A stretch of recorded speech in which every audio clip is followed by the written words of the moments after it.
আম্মা আব্বা বুড়া হয়ে গেলে আম্মা আব্বার জিহ্বার স্বাদ নষ্ট হয়ে যায়। আম্মা আব্বা ফুতের কাছে কিছু খাইতে মন চাইলে খোঁজে না, কারণ আম্মা আব্বা তো দেখে ফুতের কাছে কিছু চাইলে ফুতে ঘরে গেলে বউ তার লগে কাবজাব করে। হায় রে সন্তান, কেউ যদি এমন মা বাপরে জুদা করে দিয়া থাকো, দাও তোমার পাউডি আমার সামনে দাও, আমি আমার জিহ্বাটা দিয়া তোমার পাউডি পরিষ্কার করে দিমু। তবু ওয়াদা করবে এখান থেকে বাড়ি যে মা বাপের পাউডির দরবা ধরে কইবা, মা ও আব্বা আপনারা জুদা কইরা দিছে, আমার মতো অন্যায় আর কেউ করছে না। হে মহিলারা, কোনোদিন তুমি যদি চালাক মহিলা হইয়া থাকো, শ্বশুর শাশুড়িরে কোনোদিন তুমি আলাদা করো না। মনে রাখবা, কোনো সন্তান যদি তার মা বাবার পেছনে 10-20 টাকা 50-100 টাকা খরচ করে, আল্লাহ তাআলা এটারে বহুত গুণ বাড়াইয়া সন্তানরে দিয়া দেয়। কিন্তু তুমি চালাক না বিদায় মা বাপরে জুদা কইরা দাও, শ্বশুর শাশুড়ি আলাদা কইরা দাও। আমি কইমুরে বাবা, আম্মা আব্বারে আজকে দেয়া মাপ চাইয়া কইবা আর জুদা খাওয়া লাগতো না। মা গো, আমি যেটা দিয়া খাই আপনারা এইটা দিয়া ভাত খাইবেন।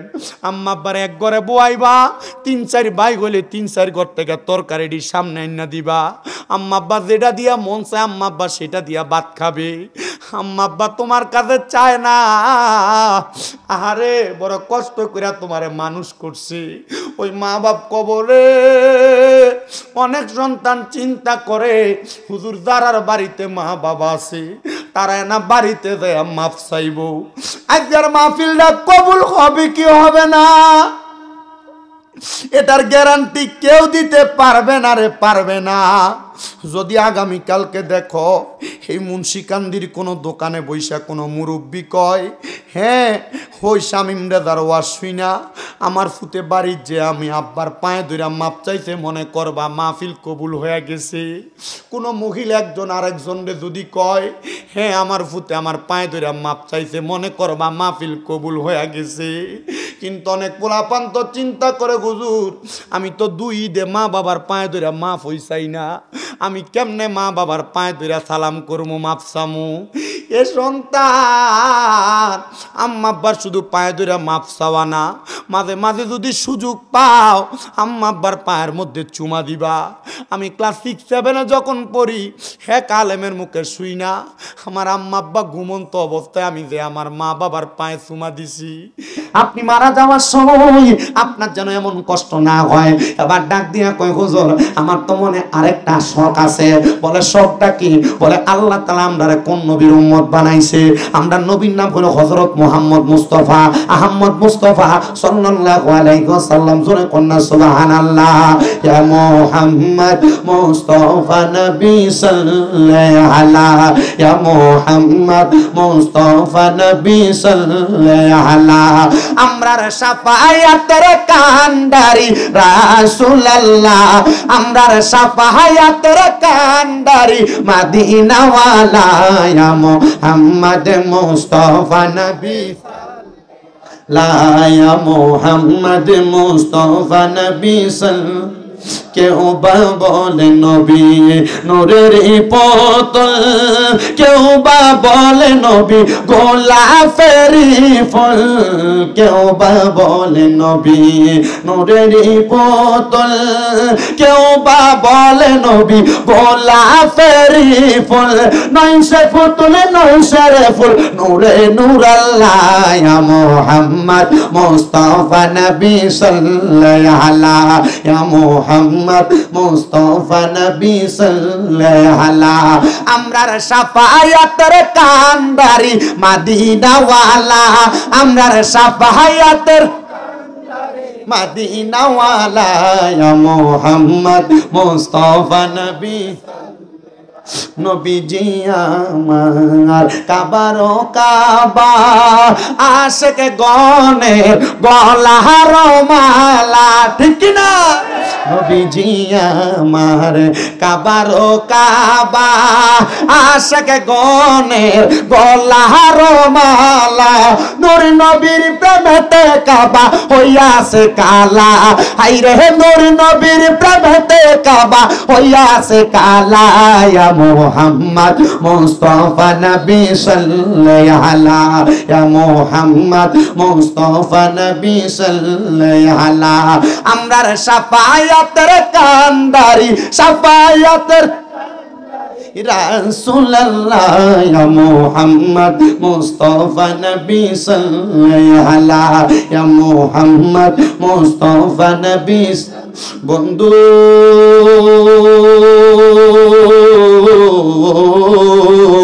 হে আমার নবীর পাগলেরা রে একটু গভীর মনোযোগ দিয়া শুনেন ওই মুরব্বী একটা ডাক দিয়া কই ইমাম কুস্তালানি আমার মনে তো একটা স্বপ্ন আমার মরণের সময় আমি আমার দয়াল নবীরে দেখতাম কয় ময়াল নবীরে যদি আপনি মরার সময় দেখতে চান এমনি তো দেখতে পারবেন না নবীরে দেখার তো আরো কয়েকটা আমল আছে বলে কোন আমল কোন আমল কোন আমলের কথা বলেন বলে আপনি যদি নবীরে মরার সময় পাইতে চান বেশি বেশি আমার নবীর দুরূদ শরীফ পড়বেন কিন্তু আমরার মানুষগুলা দুরূদ শরীফ পড়ব এই আমলের সময়টা তো পাওয়া যায় না কিন্তু আগের যুগে দাড়ি পাকা মুরব্বী বাবারা কত সুন্দর দেখতাম সকাল বেলা গুনগুনে গুনগুনে গুনগুনে কয় আর এখনকার বহুত মুরব্বীরে দেখা যায় হিসাব মিলাইতে মিলাইতে অবস্থা টাইট হয়ে যায় আর আগে কত সুন্দর সুন্দর করে দুরূদ শরীফ গুনগুনে গাইতো আসসালাতু আসসালামু আলাইকা ইয়া রাসূলুল্লাহ ইয়া সালাতু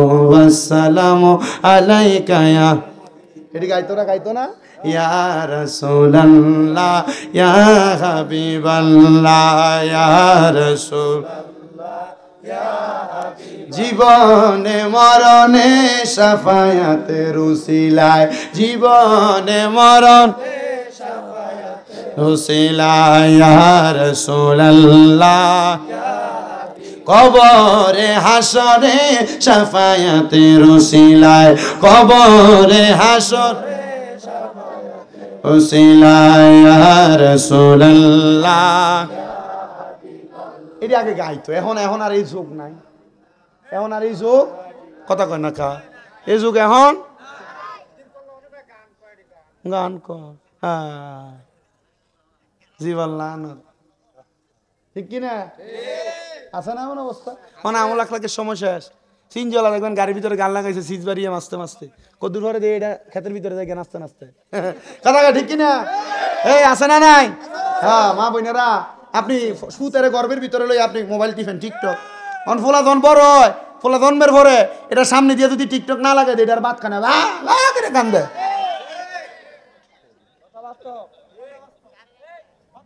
ঠিক কিনা আর গাউসে পাক বড় বীর আব্দুল কাদের জিলানির মা ওনার গর্বে নিয়ে কোরআন তেলাওয়াত করছে 18 ভাড়া আর উনি এটা মার গর্বে থেকে 18 ভাড়া মুখস্থ করে আইছে আপনি আপনার সন্তানকে গর্বে নিয়ে কোরআন ধরবেন দূরের কথা হিবড়ি সুগারের খবর যায় না আল্লাহ বুঝার তৌফিক দান করুন মা বোনেরা আপনি আপনার সন্তানকে যেমন বানাইতে চাইবেন এমন হবে কবরের ভিতরে দুনিয়ার জমিনে আনার আগে ফ্যাটের ভিতরে নিয়ে টিকটক করবেন আপনার ফোলা আপনি দুনিয়াতে আনার পরে ফিটটা আপনারা ঠিকঠাক করব কথা কন্যা ঠিক কিনা এ আব্বা এ মুরব্বী বাবা সকালবেলা নিজে নিজে নামাজে দেন তাহলে সময় নিজের ফুতরারে দূরে দূরে লইয়া দেন ও বাবা আপনি আপনার ফুতরে নামাজের কথা বলতে পারেন আপনি নিজেও নামাজ পড়েন না মা বোনেদের কাছে আমার আবদার আপনি নিজে নামাজ পড়েন আর বেড়াই বাড়িতে দেয় মহিলারা নামাজের কথা কইব দূরের কথা নিজেই পড়ে না বেড়া নেই মনে কইব করে আগে রাত্রবেলা সকালবেলা ফজরের নামাজ পড়ে মুরব্বীরা বাড়ি করে আনাচে কানাচে গেলে মা বোনেরা কোরআন তলাতের গুনগুনানি শোনা যাইতো আর কারা নাকের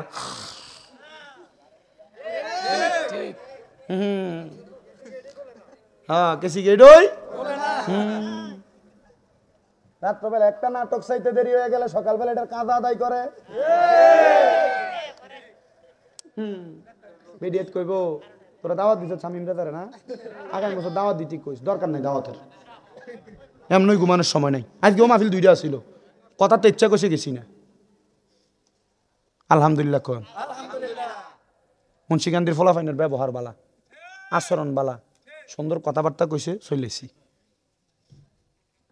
না আমার মূল সাবজেক্ট হলো আমার মেধা খিটখিটে মনে করেন অর্গুমা থাকতে থাকতে মেধা যেটা থাকে একবারে 420 হইয়া তখন ভারী না কিছু কইতাম উল্টা পাল্টা একটু কিছু কইলে যাই গেছে ইত্যা মানে এডিও আমার লোক কথা কথা আসলাম আমার কইছে যে বা দেশা মাইক দিব আমি কইছি বা দেশা 1.5 ঘন্টা হুজুর ঠিক আছে আমার কালকে থেকে সুদ দিতেছে হুজুর 9টার দিকে মাইকটা ধরলে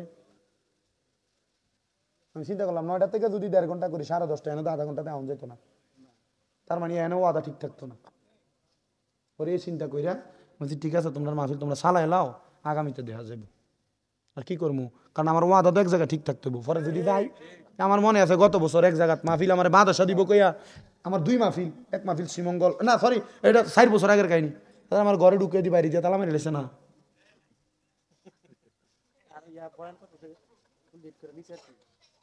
পরে বয়ান করতে লেট করে নিছে বক্তারা আমি চিন্তা করি মাঝে মাঝে কয় যে আমার টিয়াটা ভাড়াই দেন এরপরে আইতাছি পরে চিন্তা করি ও এমন খাইছিটা কমিটির চাপে পড়ছে বেটা এর লাগে এখন গালাইডি করে আল্লাহ আমরা বোঝার তৌফিক দান করুন হোমনা তিতাস মুরাদনগর বানসারামপুর আলহামদুলিল্লাহ বক্তার একটা জামাইয়ের মতো আদর করে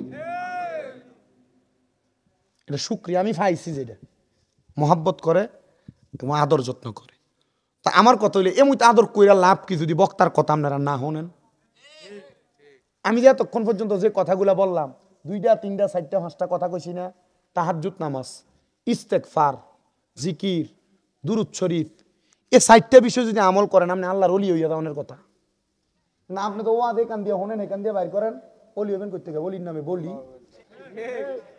কি কথা কন না কেন এই জন্য আব্বা আপনাদের কাছে আমার আবদার আমি যতগুলা কথা বলছি এই কথাগুলোর উপর আমল করবেন রাজি রাজি যদি আমল করতে পারেন আমার মনে হয় বেশি বিষয় লাগবে না আর এমন ওয়াজ লাগে না মিয়া আপনাদের মুন্সিকান্দি মসজিদের ইমাম সাহেব প্রতি সপ্তাহে যে বিষয়ে ওয়াজ করে প্রত্যেকটা বিষয় যদি আপনি আমল করতেন ওয়াজের দরকার ছিল না এই ওয়াজ এখন একটা ফ্যাশন হয়ে গেছে কথা কই না কেন কি দরকার আপনি এত টাকা দিয়ে বক্তাই না আপনি ওয়াজ করাইতেন কেন কি দরকার মসজিদের ইমাম সাহেব ওয়াজ করে যে হয় না এটা একটা ফ্যাশন হয়ে গেছে এটা ঢং হয়ে গেছে বক্তার গলা সুর সুন্দর হইলে এটা যত টাকা লাগুক এটা আনতেইব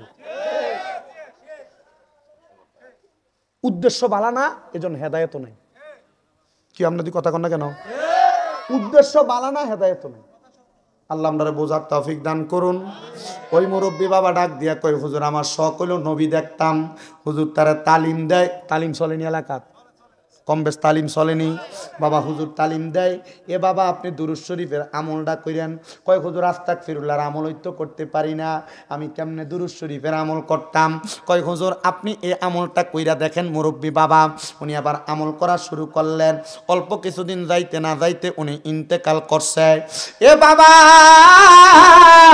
ইমাম কুস্তালানি রে ওই ব্যক্তির কন্যা সন্তানেরা বাড়িতে দাওয়াত দিয়ে নিছে চলেন না গো আমার আব্বা জান তো ইন্তেকাল করছে আপনার সঙ্গে খাতিল বড় ভালো ছিল আপনার সঙ্গে সম্পর্ক বড় ভালো ছিল আপনি আমার আব্বার জন্য একটু দোয়া করবেন উনি গেছেন যাইয়া ওই ঘরের মধ্যে বয়া বয়া কয় আপনার আব্বাজান তো বড় একটা আমলওয়ালা মানুষ ছিল আপনার আব্বাজান একটা আমল করতে ইস্তেগফার আস্তাগফিরুল্লাহ আপনার আমলটা করেন আপনার আব্বাজান নবী দেখতে চাইছিল আপনার আব্বাজান নবী দেখার জন্য বারবার কাঁদছিল আমি আপনার আব্বার একটা আমল শিখিয়ে দিছি আপনার আব্বাজান ওই আমলটা করছে দুরূদ শরীফ এবার ডাক দিয়া ওই ঘরের ভিতর থেকে মাইয়া ডাক দিয়া কই হুজুর ও হুজুর গো আমার আব্বা জান দুনিয়া থেকে বিদায় নিয়ে গেছেন 4 দিন হয়ে গেছে হুজুর আপনারে আনছি আমার আব্বা জানের জন্য দোয়া করার জন্য হুজুর আমার আব্বা জান যে এত আমল করছে কিন্তু আমার আব্বা জান যে স্বপ্নটা দেখছে স্বপ্নটার কথা আপনারে বলছিল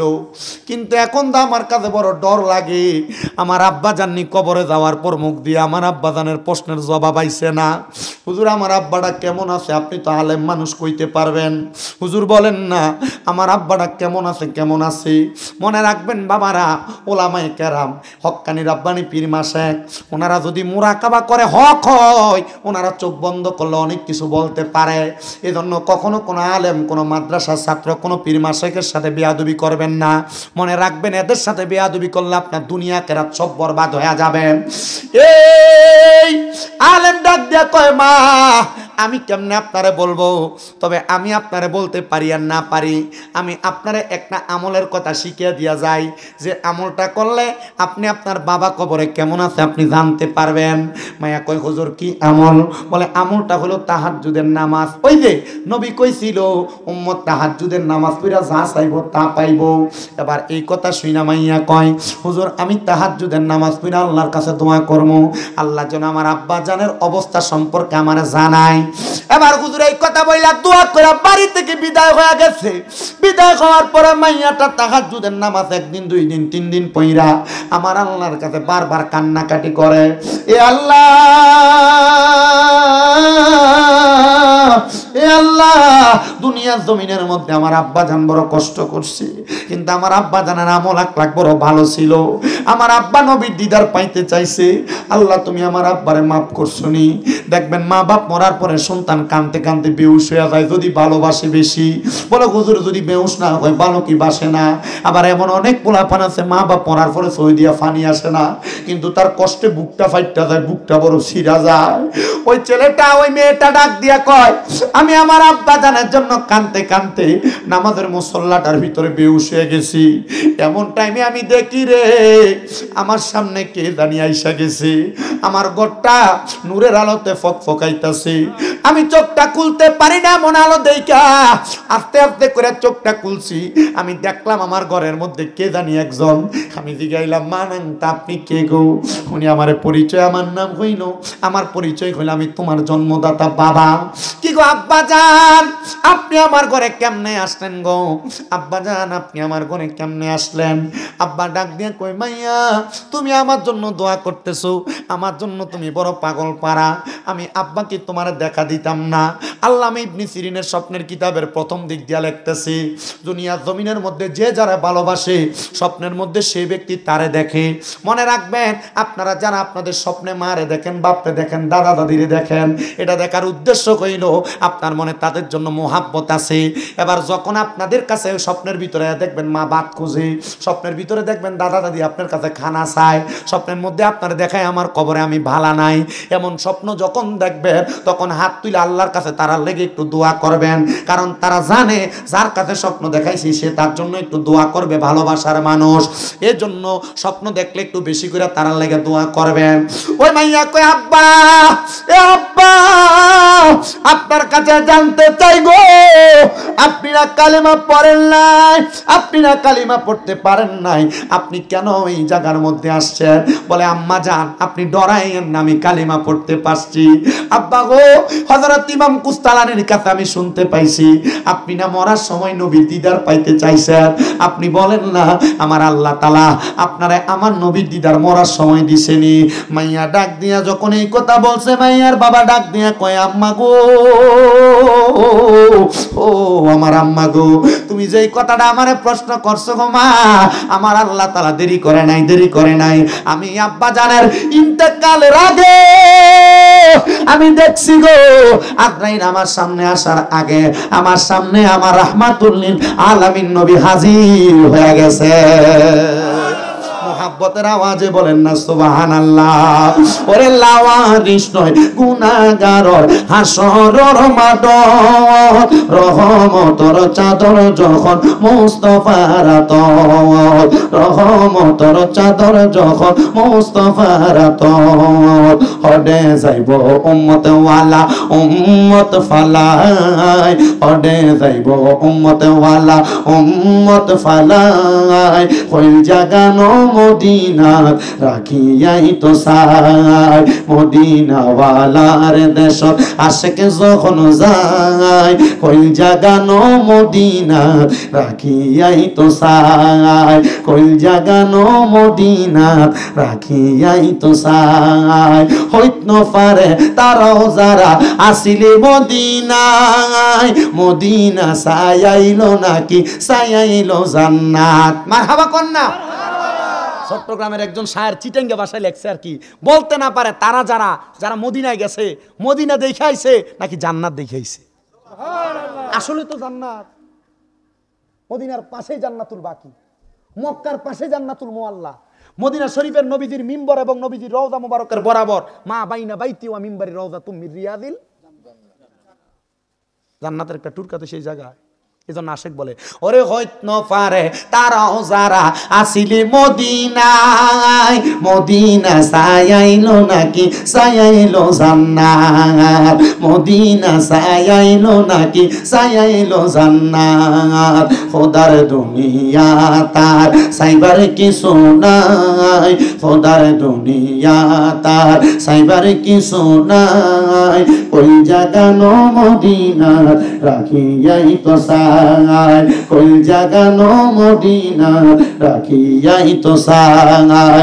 মদিনাওয়ালার দেশ আশেকে যখন যায়, কই জাগানো মদিনা রাখিয়াই তো সাই।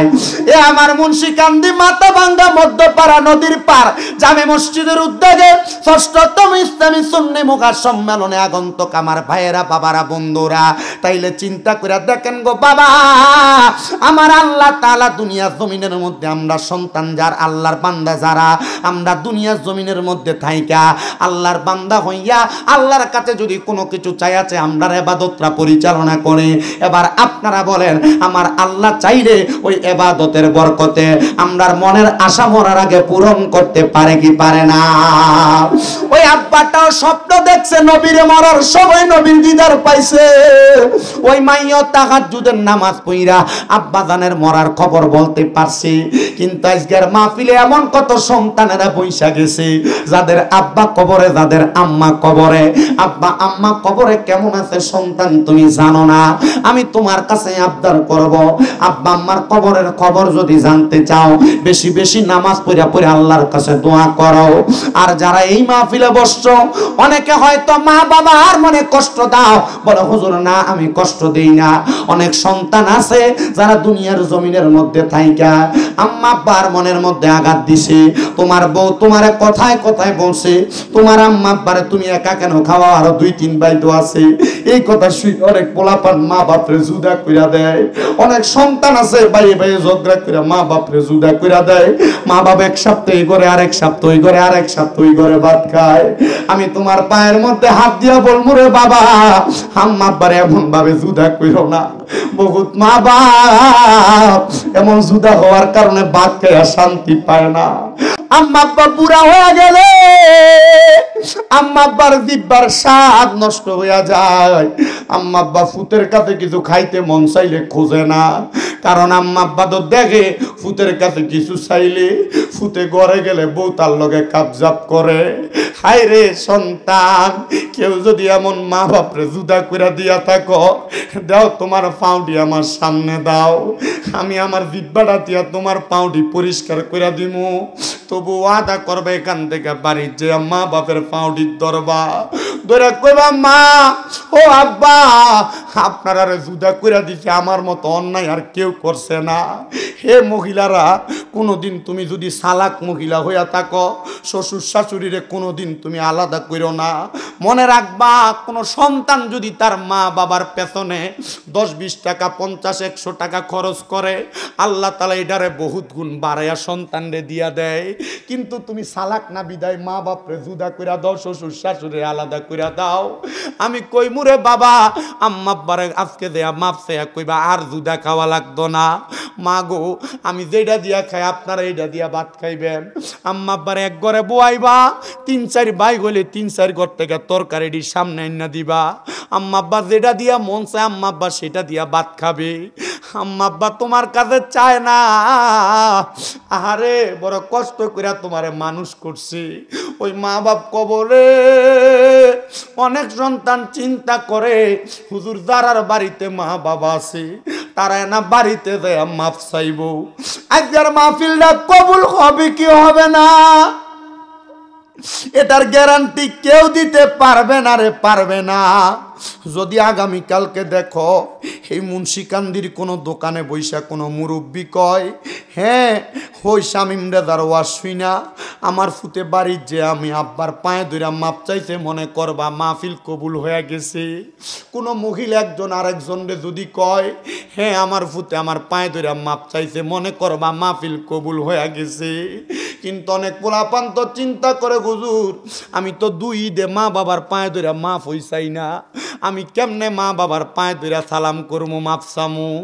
এ সন্তান, আম্মা আব্বার শুধু পায়ে ধরে মাপ চাওয়া না, মাঝে মাঝে যদি সুযোগ পাও আম্মা আব্বার পায়ের মধ্যে চুমা দিবা। আমি ক্লাস 6-7 যখন পড়ি, হ্যাঁ আলেমের মুখে শুই না, আমার আম্মা আব্বা ঘুমন্ত অবস্থায় আমি যে আমার মা বাবার পায়ে চুমা দিছি, বিশ্বাস করেন আব্বা, আমি যেই সম্মানের যোগ্য না, আল্লাহ আমার এর চাইতে হাজার হাজার গুণ বেশি সম্মান দিছে। কিন্তু এই আম্মা আব্বার পায়ের কাছে ছোট হইলে সন্তানের দাম কোনোদিন কমে না। আম্মা আব্বার কাছে ছোট হইলে সন্তানের ইজ্জত কোনোদিন কমে না। কিন্তু সন্তান তো মা বাপ কোনো কথা কইলে জারি দিয়া ফালাইয়া দেয়। আম্মা আব্বা কোনো কথা কইলে আপনি বোঝেন না কই আম্মা আব্বারে চুপ করাইয়া দেয়। অনেক ফুতেরা চিন্তা করে হুজুর, যারার বাড়িতে আব্বা আছে তারা বাড়িতে যে আব্বার পায়ে ধরে মাপ চাইবো, আমার তো আব্বা নাই, আমি কার পায়ে ধরে মাপ চামু? হুজুর, যারার বাড়িতে মা আছে তারা বাড়িতে যে মার পায়ে ধরে মাপ চাইবো, আমার তো মা নাই, আমি কার পায়ে ধরে মাপ চাইবো? অল্প কিছুক্ষণের মধ্যে আপনাদের মহিষমারী দরবার শরীফের পীর সাহেব হুজুর হযরত মাওলানা খন্দকার মহিউদ্দিন সুফিয়াল কাদেরী হুজুর মুনাজাত করবে। আখিরি মুনাজাতের মধ্যে রব্বির হামহুমা কামা রব্বায়ানি সগীরা বইলা আম্মা আব্বার জন্য যদি চোখের মনি কোঠাতে একটা মাছির মাথা পরিমাণ পানি চাইরা কান্দো, ওই পানি মাটিতে পড়ার আগে আল্লাহ তোমার মা বাবার জীবনের গুনাহ মাফ করবে। জানি না, অনেক সন্তান হয়তো মাহফিলে বসে গেছেন, আপনার মা কবরে, আপনার বাবা কবরে, আবদার জানাই প্রত্যেক শুক্রবার জুমার নামাজের পড়ে অথবা বৃহস্পতিবার আসরের নামাজের পড়ে আম্মা আব্বার কবরের সামনে যে একটু হাতটা বাড়িয়ে দোয়া করবেন। পশ্চিম দিকটা পিছ দিয়া মা বাবার মুখটা আপনার দিকে ফিরতি থাকা, আর আপনি মা বাবার মুখ বরাবর হইয়া দোয়া করবেন, দোয়া করার মূল নিয়ম। কিন্তু আমরা সন্তানেরা মা বাপ মাটি দিয়ে আসার পর 2 ঈদের সময় যে কবর জিয়ারত করে আর মা বাপের কবরের কাছেও যায় না। এমন অনেকে আছে কবরস্থানের সামনে গেলে মা বাপের কবরটা চিনত না, দেখায় দিতে পারতো না। আব্বারে আবদার জানাই একা একা কবরের পারে যায়ও না, তুমি যাওয়ার সময় তোমার ফুতরারে হাতে করে নিয়ে যাইবা, নাতিটারে লগে নিয়ে যাইবা। এখন তুমি তারার লইয়া তোমার মা বাপের কবর জিয়ারত করবা, তুমি মরার পরে তোমার ফুতে তার ফুতের লইয়া কবর জিয়ারত করব। এ মা বোনেরা, তোমরার কাছে আবদার জানাই, ফুতে যখন শুক্রবারে মসজিদে যাইব, তোমার হাতের থেকে 5টা টাকা 10টা টাকা ফুতের হাতে দিয়া দিও, আর দিয়া কইবা এই টাকাটা মসজিদে দিয়া মুনাজাতের ভিতরে তোমার নানার লেগে দোয়া কইরো, তোমার দাদার লেগে দোয়া কইরো, তোমার দাদি তোমার নানির লেগে মৌতা মানুষের লেগে দোয়া কইরো, তোমার আব্বা বিদেশ থেকে দোয়া কইরো। এডি ফোলাফাইন্ডে শিখাইবেন, এডি ফোলাফাইন্ডে শিখাইলে ফোলাফাইন শিষ্টাচারওয়ালা হইব, ভদ্র হইব, নম্র হইব, ইসলামপন্থী হইব। কিন্তু আমরা সমাজ তো এডি শিখাই না, আমরা সমাজ শিখাই ফোলাফান হুজুর খুতবাটা লইয়া দাঁড়াইলে দৌড়িয়া দৌড়িয়া মসজিদে যায়। আমরা সমাজ এডি শিখায় না, ফোলাফান মুনাজাত করে না, নামাজটা সালামটা ফিরানোর আগে ফোলাফান দৌড়িয়া বাইর হইয়া যায়। আমি কইমু আব্বা জান, বেশিক্ষণ ওয়াজ করা লাগে না, বেশিক্ষণ ওয়াজ করা লাগে না, অল্প সময়ে যদি আমি চাই আপনাদেরকে যা বুঝাইছি এগুলা দিয়ে আপনি আমল করবেন। আল্লাহ তাআলার দরবারে লাখ লাখ শুকরিয়া, আল্লাহ যা কিছু বয়ান করেছি প্রত্যেকটা বয়ানের আমলে জিন্দেগিতে বাস্তবায়ন করার তৌফিক দাও। সর্বশেষ হুজুরকে নিয়ে আসেন। সর্বশেষ আমি আমার মা বোনদেরকে একটা কথা বইলা দিয়া যাই, যে তো পর্দার অন্তরালে পুরুষ মানুষের চাইতে মহিলারা 3 গুণ বয়ান শুনতেছেন। আপনারা মহিলারা যদি জান্নাতে যাইতে চান 4টা কাম করবেন। দুনিয়ার জমিনে পর্দা করবেন, নামাজ পড়বেন, রোজা রাখবেন, স্বামীর আদেশ মাইনা মাইনা চলবেন। যদিও মহিলা পর্দা করে, নামাজ পড়ে, রোজা রাখে, কিন্তু স্বামীর আদেশটা মানতে অনেক মহিলারা গাউরামি করে, অনেক মহিলারা স্বামীর আদেশ মানতে অনীহা প্রকাশ করে। স্বামী যদি বলে এই কাজটা কইরো না, মহিলা এটা একটু বাড়ায়া বাড়ায়া করে। মা বোনেরা, সর্বশেষ তোমাদের কাছে আমার আবদার হইল গো মা, স্বামীর আদেশ মানবা, স্বামীর আদেশ না মানলে তুমি তুমি জান্নাতে যাওয়া আটকা পইরা যাইবা, জান্নাতে যাইতে পারবা না। অনেক স্বামীরা স্ত্রীরা কথা শোনে না বিদায়, স্ত্রীরা স্বামীরা দেশ মাইনা চলে না বিদায় পরকিয়া করে। সাবধান মা, তুমি তোমার স্বামীটাকে এমনভাবে চালাইবা। আল্লাহর নবী বলেছেন একটা মহিলা হলো পানির মতো। নবীও কেন বলে, পানি যেই পাত্রে রাখা হয় সেই পাত্রের মধ্যে থাকে। একটা মহিলা যদি শ্বশুর শাশুড়ির পরিবারের মধ্যে আইসা এমন পানির মতো থাকতে পারে, কখনো ওই পরিবারে অশান্তি আসে না। এ যুবক ভাইয়েরা, এ আমার মুরব্বী বাবারা, পর্দার অন্তরালের মা বোনেরা, যুবকরা মনে রাখবা, কখনো বিবাহ করার পরে যদি এখন সিগারেট খাও সাইরা দাও, বিবাহ করার পরে সিগারেট খেয়ে তোমার বউয়ের কাছে যাইবা না। মনে রাখবা কেন, কখনো তোমার স্ত্রীর সামনে খারাপ ব্যবহার করবা না, গালিগালাজ করবা না, স্ত্রীর সঙ্গে তার মা বাপ নিয়ে গালি দিবা না। মনে রাখবা তোমার এমন কর্মের কারণে তোমার বউয়ের আর তোমারে ভালো লাগবে না, তোমার বউ পরকীয়ার মধ্যে আসক্ত হয়ে যাবে। এজন্য সবার কাছে আমার আবদার, মা বোনরা আপনার স্বামীরে গুরুত্ব দিবেন, স্বামীরা স্ত্রীদেরকে গুরুত্ব দিবেন, কখনো তাদের মা বাবার নাম নিয়ে গালি দিবেন না। মনে রাখবেন মহিলারা সব সহ্য করে, মা বাপরে কিছুক্ষণ সহ্য করে না। ঠিক আছে? আল্লাহ আমরা বোঝার তৌফিক দান করুন। জোরে কোনা আমিন, মুহাব্বতে কোনা আমিন।